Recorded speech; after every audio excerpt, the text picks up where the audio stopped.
Olá família, como é que vocês estão? Mais uma semana começando, né? Espero que vocês estejam bem. Mais uma semana começando aqui no nosso Ministério Família Nele, esse Ministério de Estudo da Palavra. Então, como de costume, como eu sempre peço, quero pedir para que vocês possam estar se inscrevendo no nosso canal, no canal da nossa igreja, que você possa estar curtindo esse vídeo, que você possa também compartilhar esse vídeo com seus amigos e familiares, certo? Então, antes de mais nada, vamos estar orando para começar o nosso estudo dessa semana. Senhor meu Deus, te agradeço por mais esse momento, te agradeço porque o Senhor é um Deus bondoso, o Senhor é um Deus misericordioso, Pai. E eu sei que o Senhor está aqui nesse momento. Então eu peço que o Senhor possa estar nos guiando nesse estudo para que nós possamos cada vez mais nos aprofundar na Tua Palavra e conhecer o Senhor cada vez mais, Pai. É isso que eu te peço e já te agradeço em nome de Jesus. Amém. Amém? Então eu espero já que vocês estejam com a sua caneta aí, com o seu caderno de anotações, com a sua Bíblia, para que a gente possa estar estudando algumas coisas hoje que vai ser bastante interessante. Semana passada, nós estudamos sobre o milagre do cego de Jericó, a cura do cego de Jericó. E lá naquele texto, semana passada mesmo eu estava lendo e eu achei algo muito interessante, um pouco antes do milagre do cego de Jericó, e eu quero compartilhar com vocês. E aí eu tive a ideia também de, juntamente com os milagres de Jesus, a gente também está fazendo um estudo paralelo a ele, que são as parábolas de Jesus.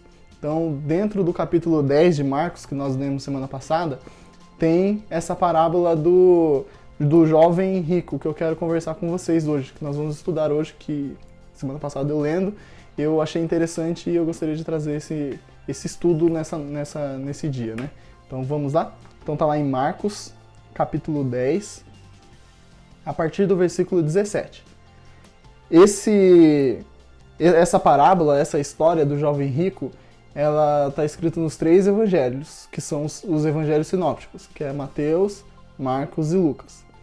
Dentro dos 3 tem algumas diferenças que não sejam, que eles não vão fazer com que a história perca um sentido, não é isso.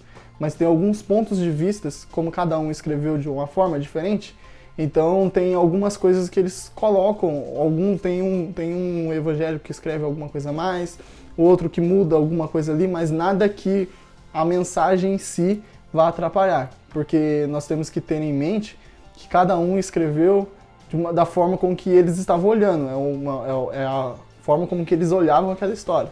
Então, por exemplo, Mateus, ele era um discípulo de Jesus, então provavelmente ele estava no meio dessa história quando aconteceu, provavelmente ele estava lá. E então ele tinha um olhar diferente daquilo que aconteceu. Já Marcos não era um discípulo direto de Jesus. Marcos ele vai aparecer mais lá em Atos, quando Paulo e Barnabé eles estão fazendo as primeiras viagens missionárias. Então eles começam a levar algumas pessoas junto com eles. E uma dessas pessoas que aparecem é Marcos. Lá em Atos está João Marcos, né? Então, Marcos ele escreve o evangelho baseado muito, é o que os historiadores dizem, baseado muito naquilo que Pedro diz para ele. Então, é um ponto de vista de Pedro, que foi um apóstolo. E Lucas também não era um discípulo de Jesus, mas ele também estava lá. Ele também procurou saber sobre as histórias para ele poder registrar o máximo de conteúdo possível. Então, como são fontes diferentes, pode ser que algumas coisas tenham um olhar diferente, mas a história em si, o que quer dizer a história, isso não muda de forma alguma. Então eu vou pegar mais no que está escrito em Mateus e Marcos, para que a gente possa ter um entendimento completo do que aconteceu aqui, tá? Então tá lá em Marcos, capítulo 10, a partir do versículo 17.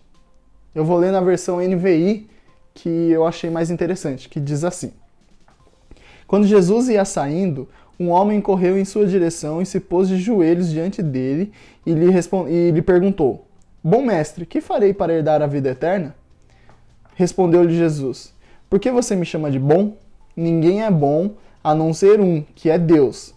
Você conhece os mandamentos: não matarás, não adulterarás, não furtarás, não darás falso testemunho, não enganarás a ninguém e honra teu pai e tua mãe. E ele declarou: Mestre, a tudo isso tenho obedecido desde a minha adolescência. Jesus olhou para ele e o amou. Falta uma coisa para você, disse ele. Vá, Venda tudo o que você possui e dê o dinheiro aos pobres, e você terá um tesouro no céu. Depois venha e siga-me. Diante disso, ele ficou abatido e afastou-se triste, porque tinha muitas riquezas. Jesus olhou ao redor e disse aos seus discípulos: como é difícil aos ricos entrar no reino de Deus. Os discípulos ficaram admirados com essas palavras, mas Jesus repetiu: filhos, como é difícil entrar no reino de Deus. É mais fácil passar um camelo pelo fundo de uma agulha do que um rico entrar no reino dos céus, no reino de Deus. Os discípulos ficaram perplexos e perguntavam uns aos outros: neste caso, quem pode ser salvo? Jesus olhou para eles e respondeu: para o homem é impossível, mas para Deus não. Todas as coisas são possíveis para Deus.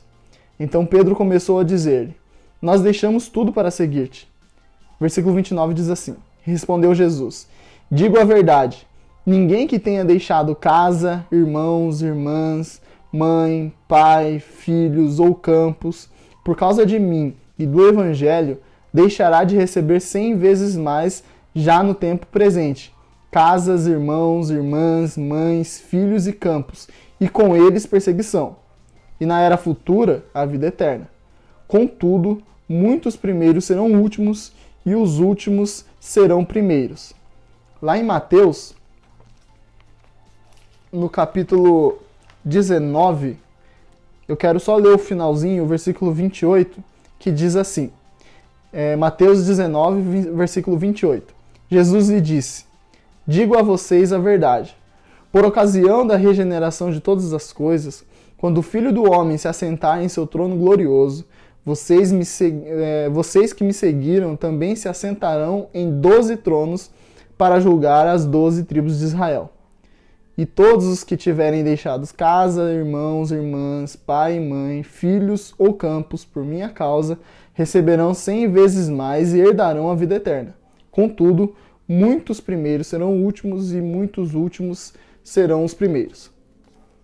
Então, só para a gente ter uma noção de que Mateus ali no finalzinho da história ele conta exatamente igual, mas no finalzinho ele coloca, Mateus ele acrescenta essa frase de Jesus que em Marcos e Lucas não contam. Então tem esse acréscimo que é interessante para a gente poder entender, mas lá para frente, lá no final, a gente vai entender o que ele quer dizer com isso. Mas começando o nosso estudo hoje, versículo 17, lá em Marcos 10, 17, diz que Jesus ia saindo e um homem correu em sua direção e se pôs de joelhos diante dele e lhe perguntou: bom mestre, que farei para herdar a vida eterna? Aqui é uma pergunta que eu creio que está dentro do homem desde Adão. Desde depois do pecado de Adão e Eva, vem sempre essa pergunta dentro do coração do homem. Mesmo que ele possa ter tudo, mesmo que ele seja rico como esse jovem ele era rico, sempre tem esse questionamento no coração, esse vazio no coração do homem. O que eu posso fazer para herdar a vida eterna? O que eu posso fazer para ser salvo? O que eu devo fazer? Essa era uma questão que estava dentro do coração desse jovem e com certeza também deve estar no coração de muitas pessoas, porque isso é a nossa alma gritando por aquilo que nós um dia nós deveríamos ser. Nós deveríamos, no plano perfeito de Deus, se não existisse o pecado, nós estaríamos perto de Deus para todo sempre. Então esse distanciamento do homem entre Deus é algo que a alma humana ela grita por isso de novo. Ele quer estar perto de Deus. Então esse é um questionamento que ocorreu com o jovem rico e provavelmente acontece com muitos de nós. Versículo 18 tem a resposta de Jesus que ele diz: por que você me chama de bom? Aqui é interessante porque o jovem ele chega para ele chamando para Jesus, bom mestre. O que ele quer dizer com isso, bom mestre? Ele vem reconhecendo que Jesus é alguém acima dele. Então ele vem reconhecendo que Jesus ele era mestre, sabendo que Jesus já tinha feito todos os milagres que nós já estudamos até hoje. Então ele provavelmente já conhecia todas aquelas histórias. Então ele chega para Jesus querendo exaltar a Jesus, chamando ele de bom mestre. E aí Jesus fala: por que você me chama de bom? Já dá uma cortada nele, porque Jesus, nós vamos perceber nesse diálogo que Jesus não dá muita conversa para esse jovem. O jovem pergunta e ele meio que responde, mas não dá muita atenção a ele.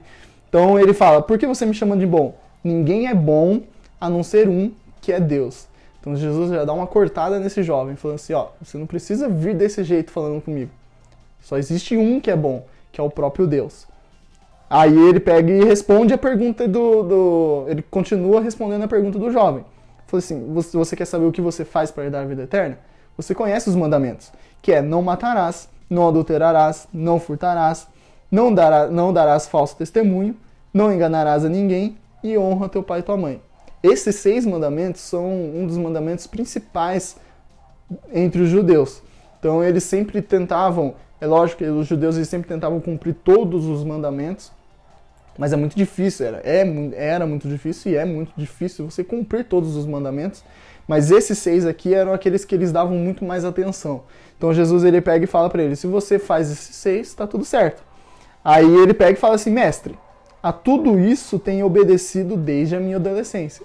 Essa frase dele é interessante, porque os meninos judeus, quando eles completavam 13 anos, eles começavam a ter uma responsabilidade pessoal de seguir os mandamentos, de seguir aquilo que Deus tinha instituído a Moisés. Eles tinham essa responsabilidade pessoal de obedecer esses mandamentos. E isso era chamado, lá em hebraico, né, é chamado como bar mitzvah, que é traduzido como filho do mandamento. Então, todos os meninos de 13 anos, eles tinham esse compromisso, esse compromisso pessoal de poder tentar cumprir todos esses mandamentos. Então é o bar mitzvah. Provavelmente você já deve ter ouvido falar sobre esse nome, alguma coisa assim, em algum lugar, na TV, em algum livro que você tenha lido. Esse bar mitzvah, até hoje, é assim, os meninos judeus, aos 13 anos, eles assumem essa responsabilidade pessoal de seguir os mandamentos. Então quando ele fala isso, mestre, a tudo isso tenho obedecido desde a minha adolescência, é remetendo a esse bar mitzvah, remetendo a esse filho do mandamento que ele tinha se tornado, que ele tinha começado a seguir desde os 13 anos, desde a adolescência, essa responsabilidade pessoal dele com os mandamentos. Trazendo para os nossos dias, isso também nos traz a responsabilidade de estudar a palavra de Deus e de ter essa responsabilidade de ler a palavra desde criança, desde a nossa adolescência. Ah, Bruno, mas eu me converti mais velho, eu me converti quando já era adulto. Não tem problema, a partir do momento que você se converte, então a partir deste momento você cria uma responsabilidade pessoal entre você e o próprio Deus de estudar a palavra e ser um conhecedor da palavra. Todo cristão deve ter essa responsabilidade pessoal de ler e estudar a palavra. Então não é responsabilidade do pastor te ligar todo dia e lembrando você de ler a Bíblia. Não é responsabilidade do pastor. É responsabilidade sua, entre você e o próprio Deus, aquele que você diz que segue, ler, estudar e conhecer mais da palavra. Ser esse bar mitzvah, ter esse desejo de conhecer mais e mais do nosso próprio Deus. Certo? Continuando o nosso texto, no versículo 21, diz assim, Jesus olhou para ele e o amou. Aqui a gente tem algo interessante, porque até então não tinha dito que Jesus tinha olhado para ele. Dá a entender que Jesus ele estava com seus discípulos e mais algumas outras pessoas que provavelmente andavam junto com Jesus ali. E esse jovem chegou e começou a falar com ele. E meio que Jesus não estava nem dando muita atenção a ele. Então não olha para ele, nem fala nada. Ele só, enquanto o jovem pergunta, ele responde e acaba ali. Mas até o momento, quando ele pega e fala isso, que ele estudava isso desde a adolescência, ele cumpria isso desde a adolescência, Jesus ele olha para ele e o ama. Agora imagina o olhar de Cristo, o olhar de Jesus, um olhar de amor, olhando para ele, olhando para a fragilidade dele e olhando e entendendo que essa necessidade dele saber o que ele pode fazer para herdar a vida eterna é algo que está dentro do homem, é algo que está intrínseco dentro do homem e que ele necessita de uma resposta. Ele precisa de uma resposta para conseguir encher esse vazio que está dentro do coração. Então Jesus ele o ama aquele homem da forma como ele é e da forma como que ele está e como ele se entrega todo nessa pergunta toda e como ele se abre para esse diálogo. E aí continuando, Jesus fala, falta uma coisa para você. Vá, vende tudo o que você possui e dê o dinheiro aos pobres. e você terá um tesouro no céu. Depois, venha e siga-me. Aqui a gente tem que entender que Jesus, ele não queria, provavelmente Jesus não queria que ele fizesse isso, que ele fosse lá e vendesse tudo e desse todo o dinheiro dele para os pobres e seguisse a Jesus. Jesus não queria que ele fizesse um voto de pobreza. Ele não queria nada disso. Mas ele queria mostrar para aquele jovem rico que ele não era tão perfeito quanto ele achava que era. Lá em Mateus,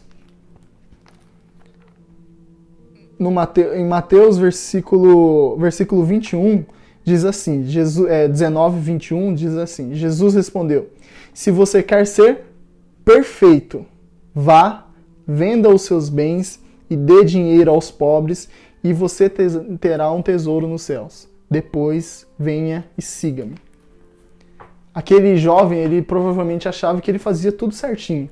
Então, trazendo para os nossos dias, Bruno, eu sou um bom filho, eu sou um bom pai, eu sou um bom empregado, eu vou na igreja todos os cultos, eu participo de todas as reuniões que precisa, eu dou meu dízimo, dou minha oferta, faço isso, faço aquilo. E aí Jesus olha para você e fala alguma coisa daquilo que está dentro do seu coração que você não deixa com que Cristo possa mexer ali. E aí ele pega e faz essa pergunta. Se você quer ser perfeito, faça isso, isso e isso. Porque te falta alguma coisa ainda. Entre nós e Deus, sempre nós vamos ficar em dívida. Nós nunca vamos conseguir fazer algo que possa cobrir tudo aquilo que Cristo já fez por nós. Então sempre vai faltar alguma coisa. Sempre vai faltar alguma coisa. Grave isso que eu estou falando. Sempre vai faltar alguma coisa. Nada daquilo que você possa fazer para Deus vai ser algo com que Deus olhe para você e veja que você está tentando pagar aquilo que você deve a Ele. Não. Nada disso vai fazer. Nada que você faça, mesmo você sendo bom, você não é bom o bastante. Entendeu? E é isso que Cristo está querendo mostrar. É isso que Jesus está querendo mostrar para esse jovem rico.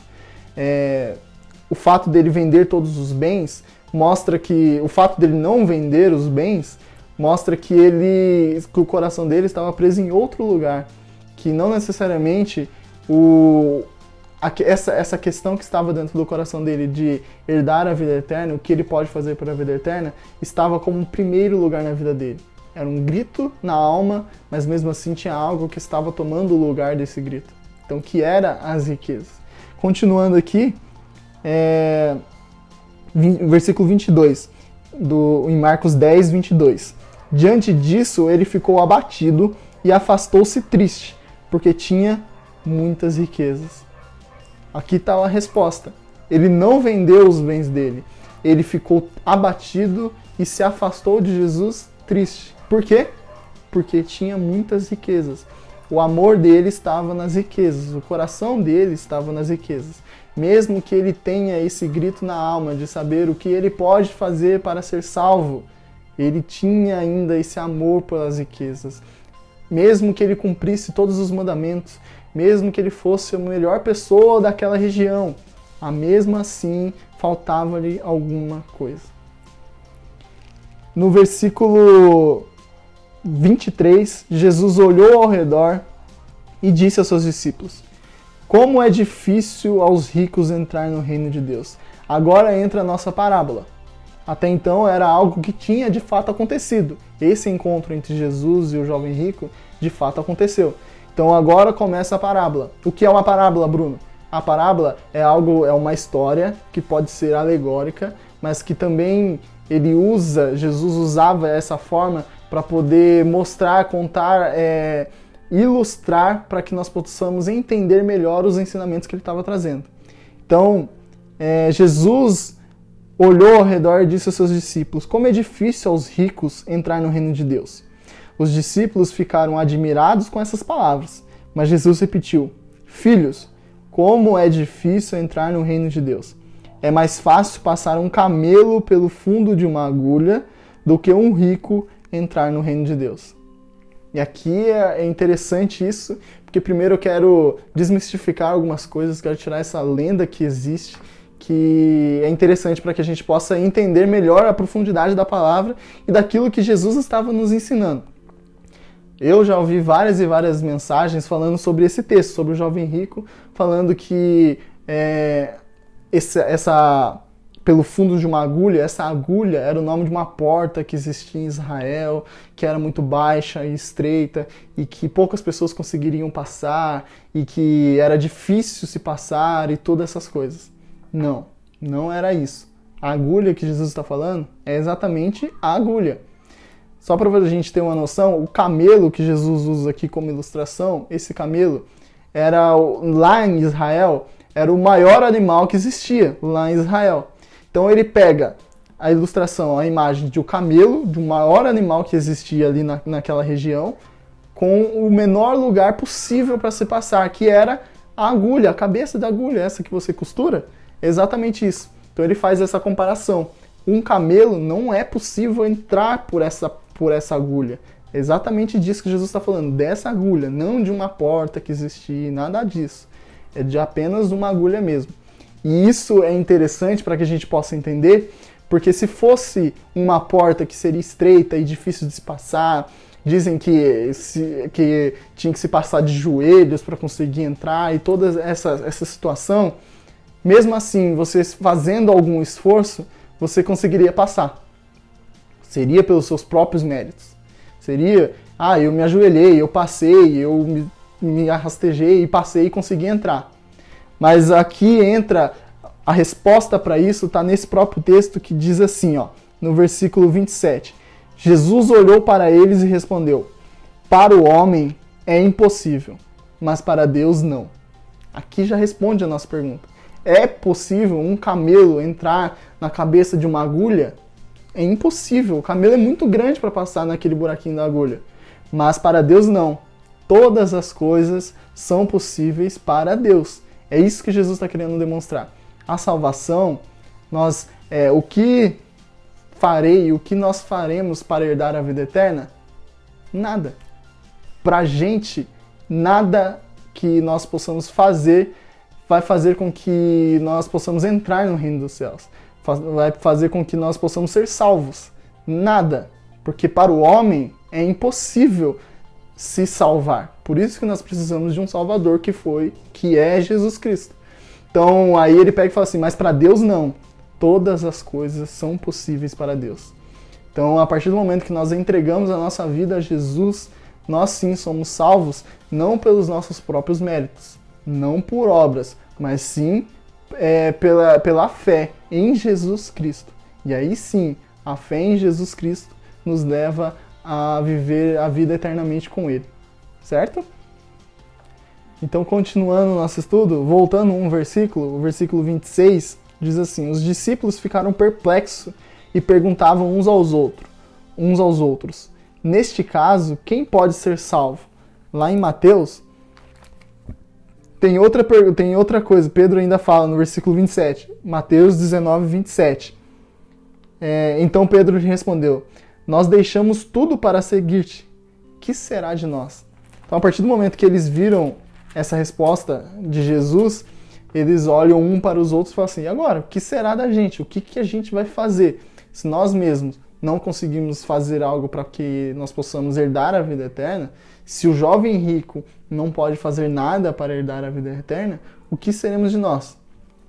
Aí Jesus responde, lá em Mateus mesmo, só abre aqui, Mateus 19, 28, diz assim, Jesus respondeu: digo a vocês a verdade. Por ocasião da regeneração de todas as coisas, quando o Filho do Homem se assentar em seu trono glorioso, vocês que me seguiram também se assentarão em 12 tronos para julgar as 12 tribos de Israel. E todos os que tiverem deixado casas, irmãos, irmãs, pai, mãe, filhos ou campos, por minha causa, receberão 100 vezes mais e herdarão a vida eterna. Contudo, muitos primeiros serão últimos e muitos últimos serão primeiros. Esse versículo 28 e 29, 28 ao 30, né? Ele já é um outro assunto que depois, numa outra ocasião, a gente pode estar estudando melhor e se aprofundando nesses 3 versículos, que é muito interessante, mas isso daí a gente estuda em um outro momento. Eu quero focar mais nessa parte da parábola que diz que para o homem é impossível, mas para Deus não. Para que você possa ter e entender essa parábola a partir de hoje, que a agulha não era uma porta, e sim a própria agulha mesmo, a cabeça da agulha, e que o jovem rico, esse grito dele, mestre, o que farei de bom, o que farei para herdar a vida eterna, isso daí é algo que está dentro do homem, e que só Jesus pode responder essa pergunta. Você percebe que ele não foi para nenhum outro mestre que existia em Israel, ele foi somente para Jesus, que é ele que tem a resposta, que é ele que é o caminho, ele que é a verdade e ele que é a vida. Então, que você tenha isso em sua mente. Esse questionamento dele, que você também possa fazer esse questionamento e entregá-lo a Cristo, entregá-lo a Jesus. E se ele falar para você que te falta alguma coisa ainda, que você possa rever os seus conceitos, rever aquilo que você está colocando como prioridade na sua vida e dê a prioridade para aquele que pode te salvar, para aquele que pode te dar a vida eterna. Amém? Espero que vocês tenham gostado, espero que vocês tenham entendido, espero que vocês tenham aprendido e que vocês possam, a partir de hoje, ter como esse jovem rico teve, essa responsabilidade pessoal e intransferível sua com o próprio Deus, de estudar e conhecer mais daquele Deus que você diz que serve. Amém? Que Deus te abençoe.